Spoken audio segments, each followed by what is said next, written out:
Buenas tardes, amigos televidentes. Les saluda Héctor Matos. Bienvenidos a la emisión meridiana del noticiero Televen. Un placer acompañarles, como siempre, para llevarles los detalles de las informaciones más destacadas hasta el momento. Comenzamos. Venezuela denunció a Estados Unidos y a los países que integran el Grupo de Lima de estar detrás del informe presentado por la misión de la OEA ante el Consejo de Derechos Humanos del organismo, donde acusan al gobierno venezolano de supuestamente violar los derechos humanos. Es en realidad una misión del Grupo de Lima que ha parido un Gedeón jurídico. Gedeón fue el nombre de la invasión terrorista que mercenarios estadounidenses y venezolanos realizaron el pasado 3 de mayo por nuestras costas. Eliot Abrams, enviado especial del gobierno de Donald Trump, es el principal arquitecto de los planes intervencionistas terroristas contra Venezuela. Mike Pompeo mandata a presidentes de gobiernos títeres de Estados Unidos para que promuevan acciones contra nuestro país. Este Consejo debe garantizar la universalidad, objetividad y no selectividad en el examen de las cuestiones de derechos humanos.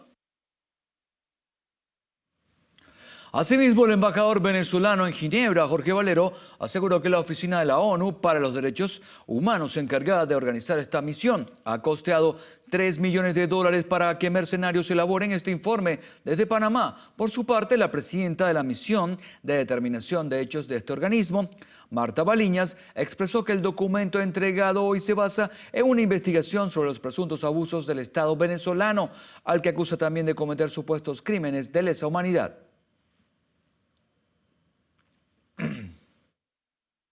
Recomendamos que las autoridades venezolanas pongan fin de inmediato a las graves violaciones de derechos humanos que hemos documentado, que investiguen y aseguren la rendición de cuentas de los responsables de dichas violaciones y que garanticen la justicia para las víctimas, incluyendo la reparación del daño, su protección y acceso a la asistencia que necesitan.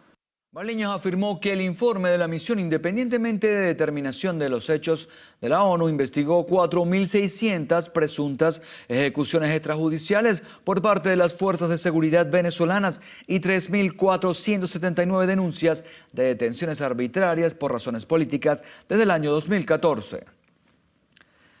El presidente Nicolás Maduro rechazó las sanciones impuestas por el Departamento del Tesoro de Estados Unidos a 5 diputados a la Asamblea Nacional. Según el jefe del Estado, la CIA pretende llevar a cabo operaciones terroristas en el país contra el sistema electoral, eléctrico, petrolero y militar. Maduro calificó de persecución las sanciones contra José Bernabé Gutiérrez, Miguel Ponente Parra, Guillermo Luces Osorio y Chaim Bucaram Paraguán. La Oficina de Control de Activos Extranjeros de Estados Unidos emitió la medida tras considerar una farsa la oposición de estos dirigentes al gobierno nacional. Si la oposición gana las elecciones del 6 de diciembre, una vez más lo reconoceremos. Y una vez más me pondré a la orden y al servicio de esa Asamblea Nacional gobernada y dirigida por opositores. Pero Venezuela tiene derecho a decidir de manera propia. No puede ser la extorsión de quienes creen que son el gobierno del mundo. No hay un gobierno mundial.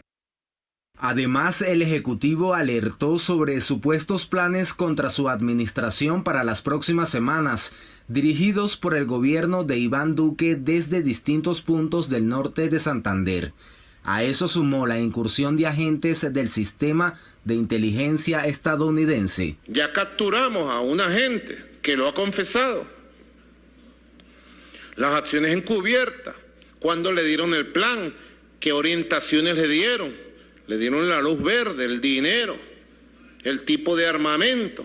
El primer mandatario nacional informó la creación del Plan 76, que integra un puesto de comando de operaciones secretas con capacidad de respuesta en todo el país ante cualquier hecho irregular, en conjunto con los comandos estadales, municipales, cuadrantes de paz y unión cívico-militar.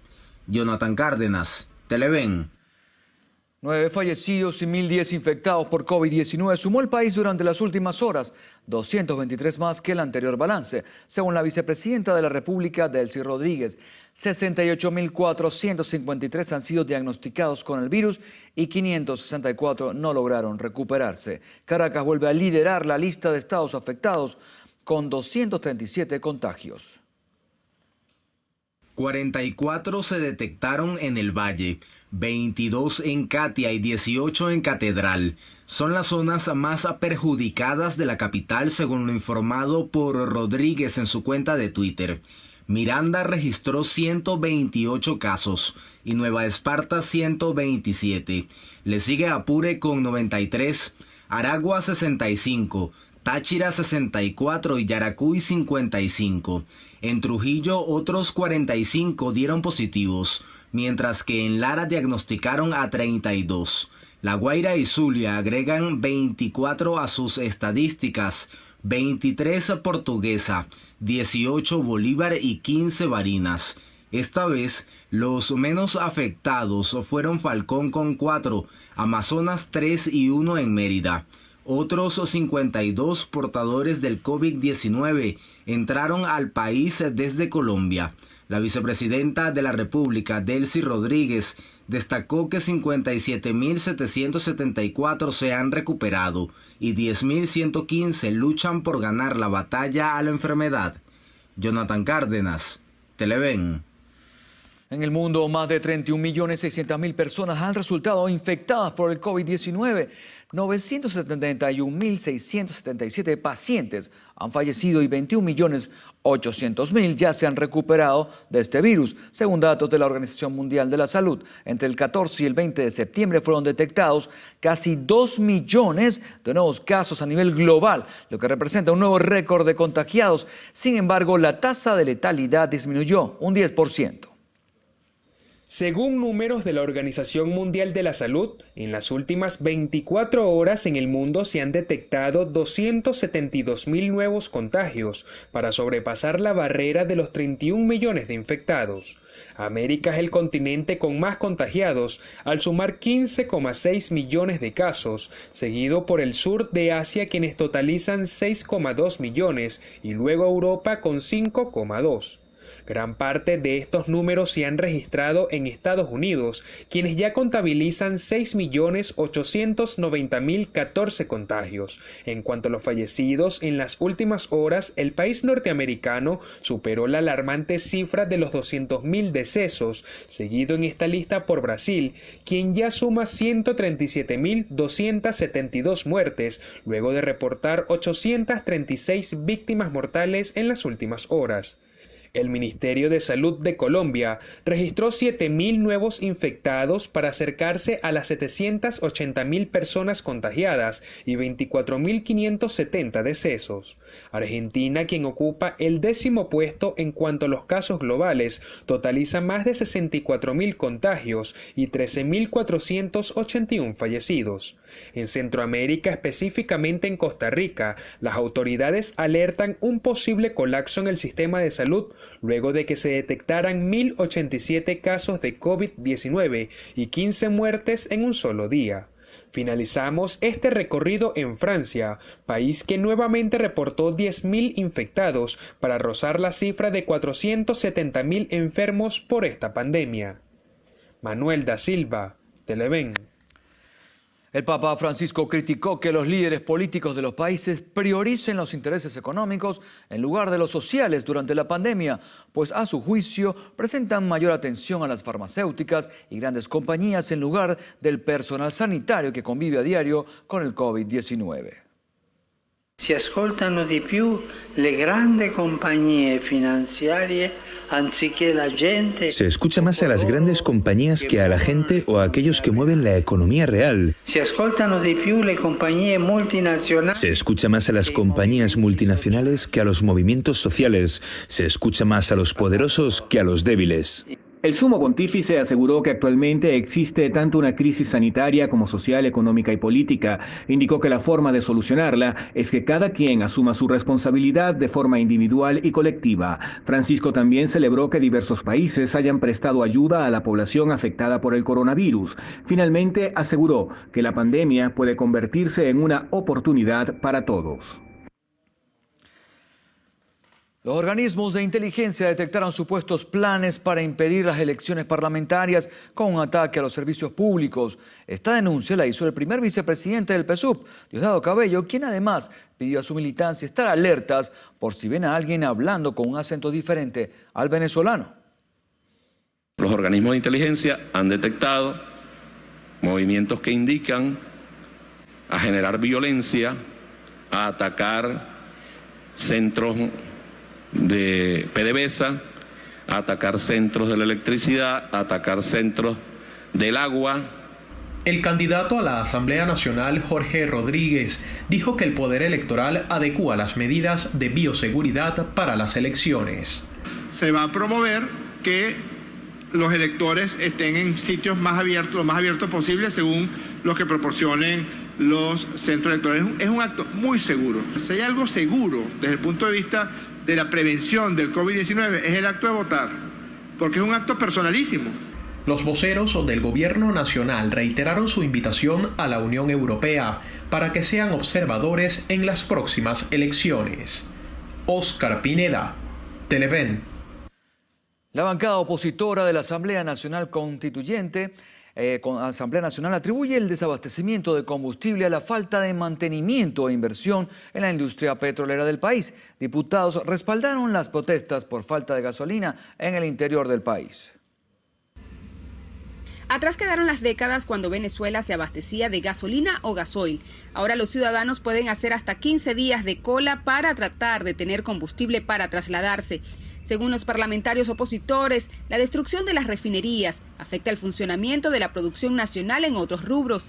Desde pescadores, ganaderos hasta agricultores tienen dificultades para distribuir su mercancía, mientras que el ciudadano común no tiene cómo desplazarse ni siquiera para recibir atención médica. Según los parlamentarios, la reactivación de las refinerías de El Palito y El Cardón no será suficiente. Resulta que entre las dos están produciendo apenas 55.000 barriles diarios, cuando resulta que el consumo sin restricciones en Venezuela es de 240.000 barriles diarios, es decir, que faltan aún casi 200.000 barriles para abastecer al pueblo venezolano. El diputado Alcalá denunció que en el oriente del país las mafias pueden vender la gasolina entre 3 y 4 dólares el litro. Por otra parte, durante la jornada, los diputados también respaldaron el informe de la Misión de Determinación de Hechos de la ONU y el llamado a la comunidad internacional para que inicie acciones legales contra los responsables de la comisión de delitos de lesa humanidad. La comunidad internacional debe saber que cuando hay crímenes de lesa humanidad se sobrepasa cualquier límite que tenga que ver con la soberanía, porque para ellos son estos tratados. La violación de derechos humanos, así como en nuestra Venezuela, no tiene color, no tiene límites de ningún tipo, tampoco tiene límites en cuanto a las fronteras. Asimismo, los parlamentarios propusieron exigir la expulsión del gobierno venezolano del seno del Consejo de Derechos Humanos de la ONU. Mardoley Prim, Televen. Se necesita con urgencia donantes de sangre tipo O negativo y B negativo para la paciente Carmen Gómez, quien se encuentra recluida en el Hospital Central de Maracay. Quienes deseen colaborar deben asistir al banco de sangre del centro de salud o comunicarse al número de contacto 0424-127-0816. Gracias de antemano. También se requiere con urgencia para paciente con cáncer de piel el siguiente medicamento, F5-fluorolacilo. Quienes puedan ayudar, por favor comunicarse al 0414-242-6957. Gracias por su colaboración. Amigos, momento de la primera pausa en la emisión meridiana del noticiero. Al regreso, enfrentamiento registrado este martes en la Cota 905 dejó como saldo 2 antisociales abatidos. Quédese con nosotros para los detalles de esta y otras informaciones. Ya venimos.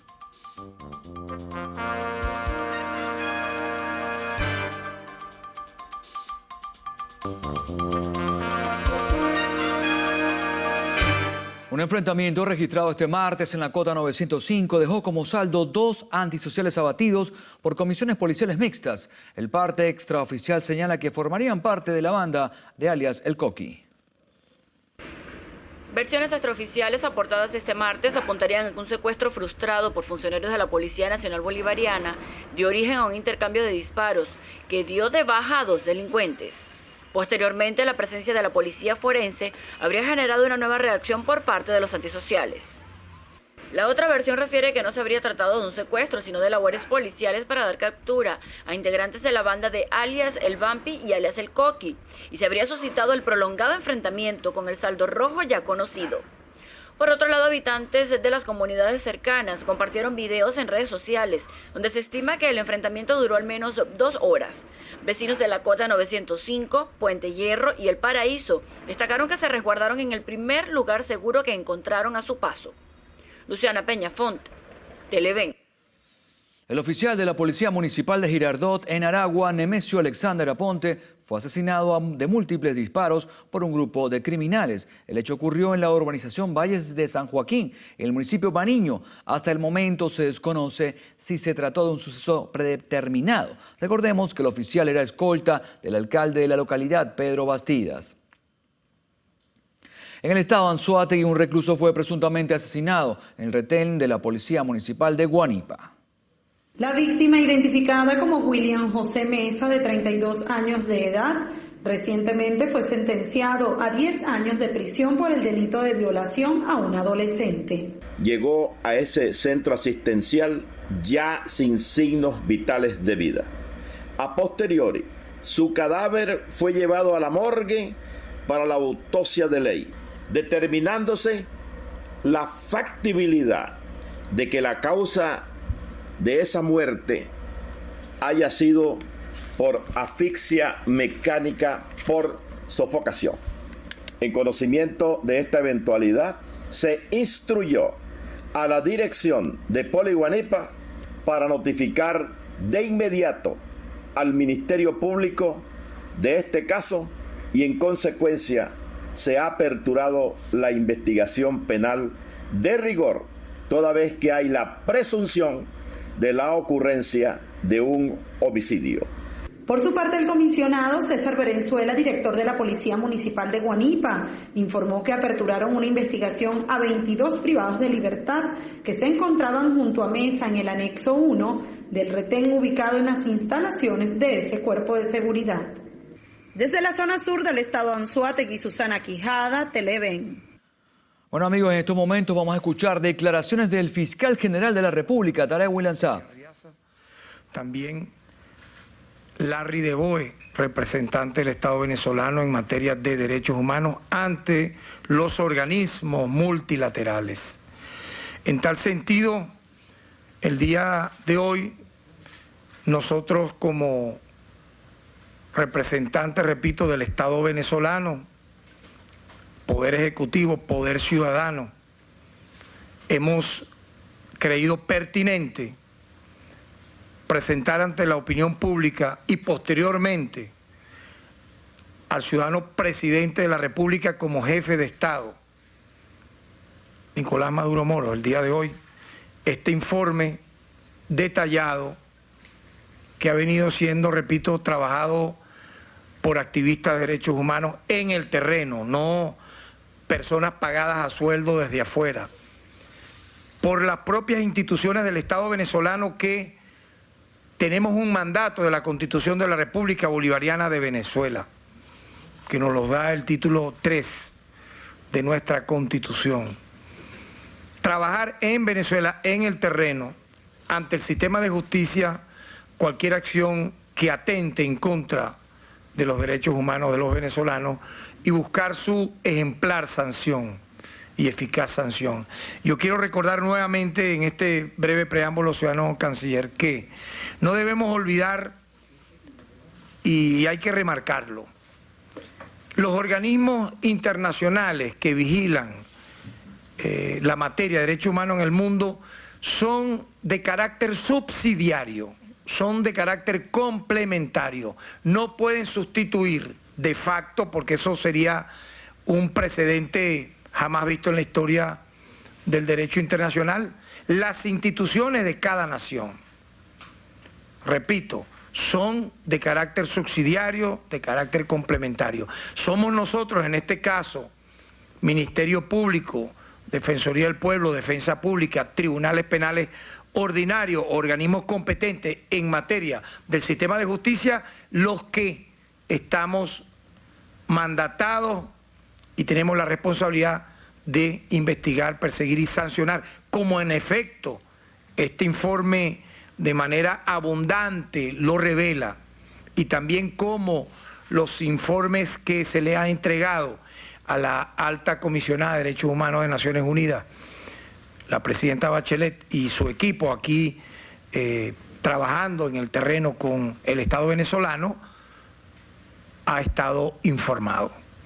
O sea, no es un hecho de prensa, no es un hecho de redes, no es un hecho de sustituir los organismos de justicia y utilizar, repito, los medios como paredón de fusilamiento en contra de una nación, tomando ventaja, repito, de un tema que conocemos desde hace más de 40 años, como es el tema de los derechos humanos, del activismo, arriesgando nuestras vidas, muchos de los que estamos acá, para salir adelante.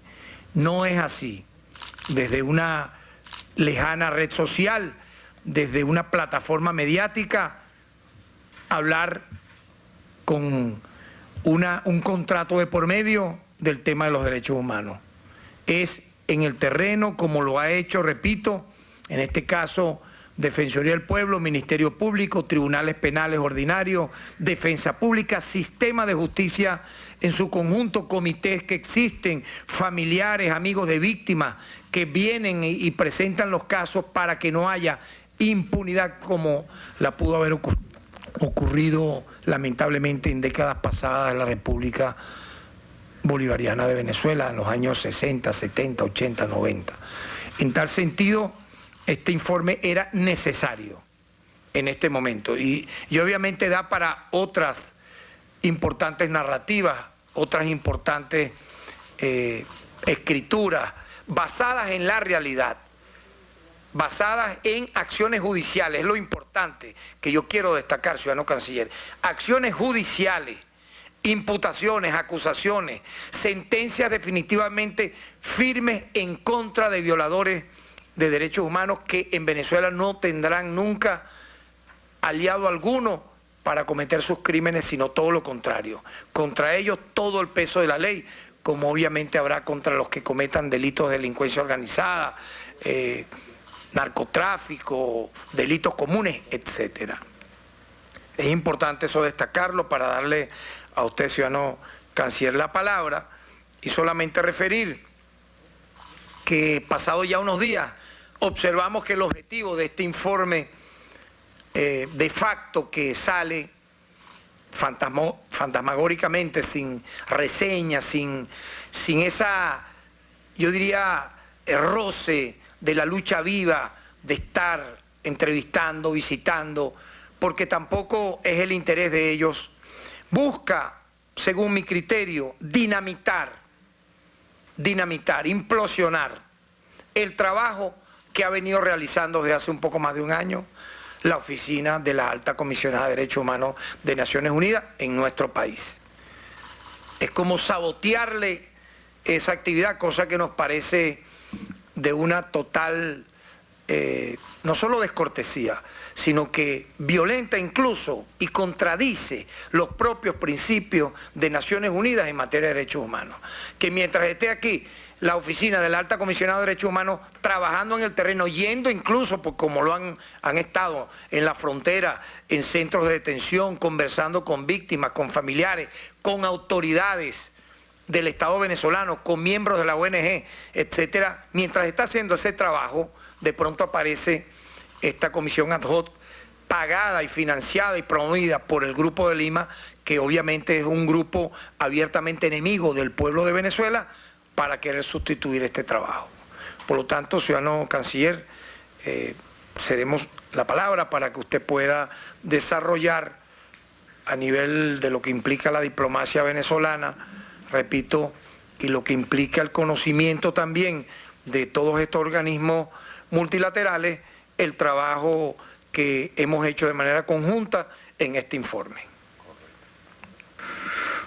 Muchas gracias, ciudadano fiscal general de la República, señor defensor, señor director ejecutivo del Consejo de Derechos Humanos y representante de Venezuela en los organismos multilaterales, pueblo de Venezuela, medios de comunicación. Me voy a permitir retirarme también la mascarilla y el fiscal se acaba de colocar la suya, que es el protocolo necesario en estos casos.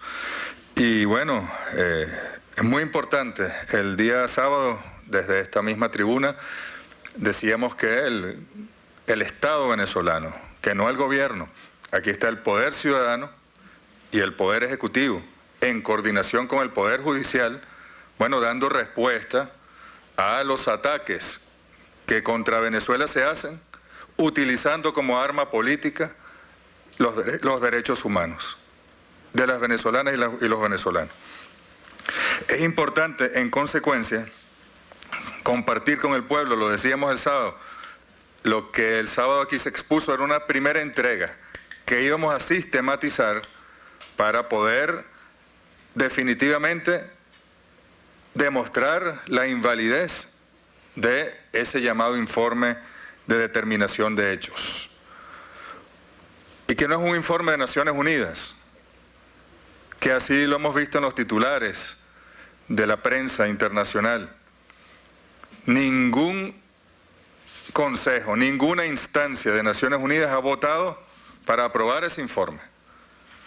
Si la Cancillería venezolana mañana contrata a unos expertos en materia de migraciones, por ejemplo, y esos expertos le hacen un informe a la Cancillería, eso no es un informe de la Cancillería. Eso es un informe de unos expertos que la Cancillería verá cómo lo evalúa, cómo lo incorpora o cómo lo descarta en el trabajo que hace diariamente. Son unos expertos privados que además, insisto, creo que han perdido su carácter de experto, su carácter independiente, al haber cometido un error en el tema de la investigación desde el punto de vista metodológico y político de la magnitud que se ha cometido en este caso. Tenemos que contextualizar. El año pasado vimos protestas en Chile, ¿verdad? Vimos protestas en Ecuador, hemos visto protestas en Colombia. Pero en Chile, el pueblo estaba pidiendo que no le aumentaran los servicios públicos, el metro, el transporte, que la educación fuese gratuita, que se desprivatizara la salud. Igualmente en Ecuador estaban protestando contra un paquete del Fondo Monetario Internacional que iba a eliminar los subsidios, que ponía en riesgo el empleo. En Venezuela las protestas del año 2013, 2014, 2017 fueron protestas de tipo insurreccional. Prácticamente una guerra planteada por los actores políticos financiados desde el exterior para derrocar al gobierno. Y en el ejercicio de la defensa de esta Constitución se actuó. Y aún así, marcando esta diferencia de que existe una guerra no convencional contra Venezuela, y eso es algo que no pueden ni estos expertos ni nadie en el mundo desconocer, en ese contexto, el Estado venezolano ha actuado con firmeza contra aquellos efectivos de orden público que pudieron haber cometido o que cometieron excesos en la contención de esas protestas insurreccionales, muchas veces armadas, donde mataron venezolanos y venezolanas, los que protestaban. Eso hay que tomarlo en consideración. No se puede emular una protesta en un país porque hay discrepancias sobre quién ganó la elección, si fue legítima o no legítima una elección en un país X, a una protesta que pretendía tomar el poder por la fuerza, como ya lo hicieron en el año 2002. Yo les ruego a los medios de comunicación que por favor sean rigurosos en el tratamiento de esto. Por eso el informe que hoy presentamos y que tiene más de 100 páginas, aquí lo tienen, bueno, y creo que podemos hacer un segundo informe, por cierto, porque esto ha sido un trabajo profesional, riguroso, pero en tiempo récord, de nuestros equipos, porque esa misión de expertos le pagaron $3 millones, por lo menos $1 millón a cada uno, ¿verdad? Nuestras instituciones no cobran para defender al pueblo venezolano ni al Estado venezolano. Y lo han hecho en tiempo récord, y yo agradezco a los equipos del Ministerio Público, de la Defensoría del Pueblo, del Consejo de Derechos Humanos, de la Cancillería, por este insumo tan importante que vamos a entregarle hoy al presidente de la República, pero que mañana mismo estaremos entregando al representante, el coordinador nacional de Naciones Unidas en Venezuela, y mañana al presidente Maduro, en conversación que está ya agendada dentro del marco de la agenda de la Asamblea General de las Naciones Unidas, conversará con el secretario general de Naciones Unidas y le hará entrega virtual en videoconferencia, y nuestro embajador ante Naciones Unidas, Samuel Moncada, estará entregando físicamente este informe, que se está traduciendo ya a varios idiomas, y se lo entregaremos al cuerpo diplomático, y nuestros embajadores en el mundo se lo entregarán a las cancillerías del mundo, y se lo entregaremos a la Unión Europea, y el embajador representante permanente de la República Bolivariana de Venezuela ante el Consejo de Derechos Humanos en Ginebra, Jorge Valero, se lo entregará a la alta comisionada Michelle Bachelet, se lo entregará al presidente del Consejo de Derechos Humanos y a las delegaciones, porque tiene que saberse la verdad. Yo quería traer un dato interesante. En el Consejo de Derechos Humanos se discuten resoluciones. Una delegación, 2 delegaciones presentan un proyecto de resolución como una ley en una asamblea o en un congreso, y luego hay una votación. En el Consejo de Derechos Humanos hay 47 estados integrantes que son elegidos por la Asamblea General de las Naciones Unidas, donde están los 193 estados. Venezuela fue elegida el año pasado, ustedes lo recordarán.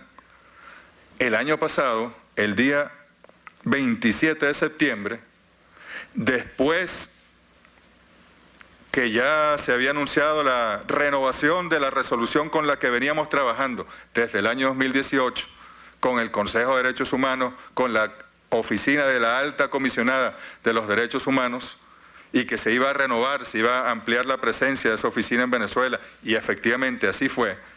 Y ese era el camino que Venezuela y que el espíritu de la existencia y la norma que rige el Consejo de Derechos Humanos marcaba.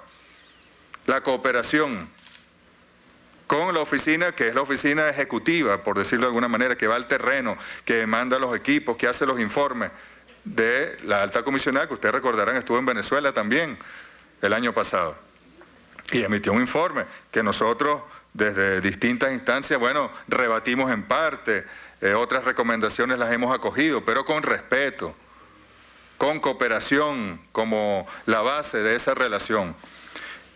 El día 27 de septiembre se presenta entonces la votación de una resolución de este grupo de países cartelizados contra Venezuela. Por eso les digo, no podemos ignorar el contexto del ataque multiforme contra nuestro país. Además, recordemos, por favor, amigos de los medios de comunicación, venezolanos, venezolanas, el mundo que nos escucha, qué estaba ocurriendo en Venezuela el año pasado, qué estuvo ocurriendo en Venezuela desde el 10 de enero del año 2019, el 23 de enero, el 23 de febrero, el 30 de abril. O sea, no se puede ser ingenuo en el tratamiento del tema de los derechos humanos en un país agredido como Venezuela. 27 de septiembre, entonces, se presenta una resolución innecesaria, porque ya se estaba trabajando con una resolución seria, rigurosa, a pesar de las diferencias y de las discrepancias. Pero hemos mantenido y mantendremos el trabajo con la oficina de la alta comisionada. Acabamos de firmar una renovación, una ampliación, se ha triplicado el personal de la oficina en Venezuela. No confundamos entonces el trabajo de la alta comisionada y su oficina en Venezuela con este adefesio, iba a decir otra palabra indebida. Les ruego así que el tratamiento sea riguroso, porque hay confusión. Bueno, yo les voy a decir, en la votación hubo 19 países que votaron a favor de esta resolución, 21 países que se abstuvieron, o sea, hubo más abstenciones que votos a favor, y 7 países que votaron en contra, es decir, hubo 28 votos que no avalaban la resolución y 19 que sí. Pero las normas del Consejo de Derechos Humanos dicen que las abstenciones no se suman y entonces finalmente se da por aprobada la resolución. ¿Quiénes votaron? Yo quiero que ustedes escuchen esto. ¿Qué países votaron a favor de esta resolución? Argentina, el año pasado, el gobierno argentino del señor Macri, atacaba a Venezuela y desconocía el gobierno venezolano. Australia no reconoce el gobierno venezolano y está en los ataques. Austria también. Brasil, Grupo de Lima. Bulgaria tampoco reconoce. Chile, Grupo de Lima. Croacia tampoco reconoce. República Checa tampoco reconoce. Dinamarca tampoco reconoce. Hungría tampoco reconoce. Islandia tampoco reconoce. Italia, un caso ahí moderado porque ni reconoce ni no reconoce. Pero no nos reconoce, no reconoce al presidente Maduro, ni reconoce al otro que se autoproclamó en el medio de la calle. Japón no reconoce al presidente Maduro. Perú, Grupo de Lima. Eslovaquia no reconoce. España no reconoce. Ucrania no reconoce. Y el Reino Unido de la Gran Bretaña e Irlanda del Norte no reconoce. Esto no es un ataque entonces. Ninguno de los países reconoce. O reconocía en su momento, hay unos que cambiaron porque hubo elecciones y volvieron al respeto a esta carta, la Carta de las Naciones Unidas y la voluntad del pueblo venezolano. Aquí queda claramente dibujado el ataque contra Venezuela. Esto no lo dicen en los reportes ni de EFE, ni de AFP, ni de AP, ni de Euronews, ni de CNN, ni de Reuters, porque descontextualizan. Insisto, las protestas en Venezuela no son equiparables a las protestas que ha habido por reivindicaciones sociales, estudiantiles, laborales, por pensiones, por servicios públicos en otros países. Aquí ha habido un golpe de Estado continuado contra la República y una política de cambio de régimen desde Washington, el más poderoso de los imperios que se ha conocido contra Venezuela. Y ayer estaban sancionando al presidente Maduro otra vez. ¿Por qué? Ya ni recuerdo, ya uno pierde la cuenta ya. Y que tenemos relaciones con Irán y le compramos a Irán. Y ellos que están violando la resolución que en Naciones Unidas se aprobó en su momento con la creación del grupo de países en la negociación con Irán para el tema nuclear, ellos que se retiraron unilateralmente, entonces ahora sancionan a Irán, sancionan a Venezuela porque les da la gana. Es un ataque multiforme, multidimensional. Aquí en este informe se explica claramente, desde los golpes de Estado, las guarimbas, el terrorismo, las incursiones mercenarias, las declaraciones, las acciones que ha hecho el gobierno y los gobiernos estos cartelizados mandados por Estados Unidos contra Venezuela. O sea, desconocer eso es absurdo, es poco profesional. Una de las señoras, pues ya sabemos que aquí hay también un perfil de los señores los tres, la señora y los dos señores que incorporan esta misión de expertos fuera de Naciones Unidas. Y bueno, estos señores tienen unos perfiles que deben revisarlo los medios de comunicación. El señor chileno, ya lo dijimos el sábado, el señor Cox, ha defendido a agentes de la dictadura de Pinochet. El otro señor, si no me equivoco, es de un instituto global, es decir, financiado por la Unión Europea. La señora de Portugal, por cierto, 3 países que no reconocen a Venezuela y que están en el ataque: Chile, Portugal y el Reino Unido. ¡Oh, casualidad! ¡Oh, qué coincidencia que son esos países! Y no los otros 150 países que reconocen al gobierno venezolano. La señora esta mañana, el señor fiscal, no sé si ustedes, ellos hicieron una rueda de prensa innecesaria la semana pasada para levantar el ambiente contra Venezuela, lo hicieron un día antes de la reunión del grupo de contacto, para sabotear la observación electoral de la Unión Europea en Venezuela, para dañar el proceso electoral en Venezuela. Y hoy es que les correspondía entonces hacer formalmente la presentación en el Consejo de Derechos Humanos, lo hicieron. Y la señora portuguesa entonces dio un solo dato. Dice ella que ¿en qué año fue lo de Barlovento? En el año 2016. 2016, como ustedes saben, hubo un evento en Barlovento que el defensor del pueblo en su momento, Tarek William Saab, y que el Estado venezolano investigó y determinó las responsabilidades allí inmediatamente. Bueno, ahora 12 personas fallecieron allí, ¿verdad? Correcto. Muy doloroso. Y se investigó y están sancionados y están condenados y están tras la reja los responsables. Pero la señora dice que no son 12, que son 17. Y que hay 5 cuerpos desaparecidos. Eso es mentira, señora. ¿Dónde está la denuncia? ¿Qué familiar ha denunciado? ¿Quién ha venido? ¿Qué víctima? ¿Qué amigo de la víctima? ¿Qué compañero de la víctima ha venido a decir que en esa situación hubo otras personas que fallecieron y que no han aparecido sus cuerpos? El único dato que dio. Pero vayamos entonces, si me permiten, vayamos directamente a los gráficos, compañeros, porque teníamos una explicación del informe en sí mismo, pero ya le he dado con nuestras palabras. El 85%, ese gráfico lo estábamos trabajando en este momento y lo vamos a incorporar. El 85% de las fuentes que utilizó esta supuesta misión de determinación de hechos son secundarias.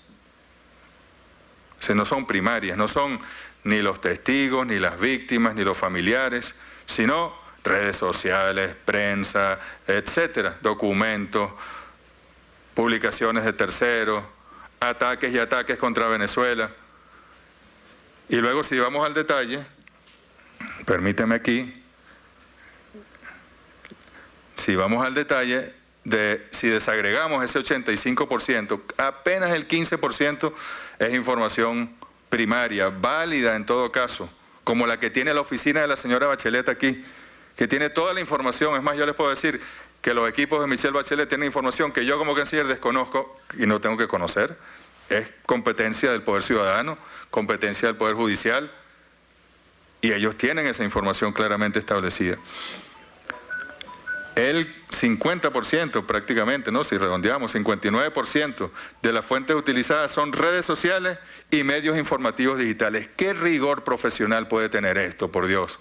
Además, considerando que tanto las redes sociales como los medios informativos están hegemónicamente cartelizados contra Venezuela. ¿Qué sentido puede tener presentar un informe ante un Consejo de Derechos Humanos de una institución tan noble como la ONU, que está cumpliendo 75 años y ha evitado tanto conflicto y tanto dolor en el mundo, que cobraron más de $3 millones por hacer este informe, y con su cara tan lavada decir que ellos consultaron las redes sociales y consultaron los medios digitales? Es una cosa impresionante lo que aquí se plantea. Ahí tiene las distintas categorías. Permíteme, es que no logro verlo aquí de lado. Ahí tienen redes sociales. Este es el caso de Juan Requesens. El otro día presentamos un video de Juan Requesens, ¿verdad? Donde él dijo que se le había tratado bien, que no hubo maltratos, que iba para el gimnasio, que tenía todas sus comodidades, que tenía libros, que tenía todo, ¿no? Bueno, en el caso de Juan Requesens, las fuentes utilizadas por esta misión fueron en un 83% redes sociales y medios informativos digitales. Pero no fueron capaces ni siquiera de pedirle al equipo de la oficina de la alta comisionada en derechos humanos que les prestara, o que en la cooperación que debe existir en ese cuerpo les diera esa información. Tampoco debía la oficina hacerlo desde nuestro punto de vista, pero creo que tampoco ni siquiera hicieron ese gesto. El caso de Leopoldo López, 43% fueron medios digitales y 35% fueron redes sociales. Es decir, el 78% de los datos que ellos dan y cómo motivan y cómo dicen que se torturó a Leopoldo López y que él era un defensor de los derechos humanos y de la libertad de Venezuela y lo encarcelamos injustamente en unas protestas reivindicativas por el bien de la patria. Eso que ellos dicen allí, bueno, lo sustentan con el 78% en redes sociales y medios informativos. Antonio Ledesma, el 78% también. Medios informativos digitales, 48%, y 30% redes sociales. ¿Qué validez se le puede dar? ¿Qué validez se le puede dar a esto? Yo, como no vamos a repetir los argumentos del día sábado, nuestro embajador ante Naciones Unidas hoy ha dado también una respuesta ante el Consejo de Derechos Humanos en Ginebra. Jorge Valero ha dado una respuesta. Solo quiero insistir en no descontextualizar. Septiembre de 2019, la agresión contra Venezuela, la agresión a través de la presión de imponer un gobierno de facto que nadie eligió y que no está en esta Constitución en ninguna parte. La presión a través de la utilización de Naciones Unidas con aquel tema de la ayuda humanitaria, aquellos eventos de Cúcuta, las agresiones, golpe de Estado frustrado el día 30 de abril, sin muertos, por cierto, donde salió uno a refugiarse en una embajada y otro a refugiarse en otra. Hasta militares, desertores, traidores se refugiaron en embajadas del Grupo de Lima o de los países de la Unión Europea que no nos reconocen, los que aprobaron esta resolución. Esto no son coincidencias, querido pueblo de Venezuela, y así debe entenderse. Ahora ellos dicen, no nos dejaron entrar, no, eso no es así.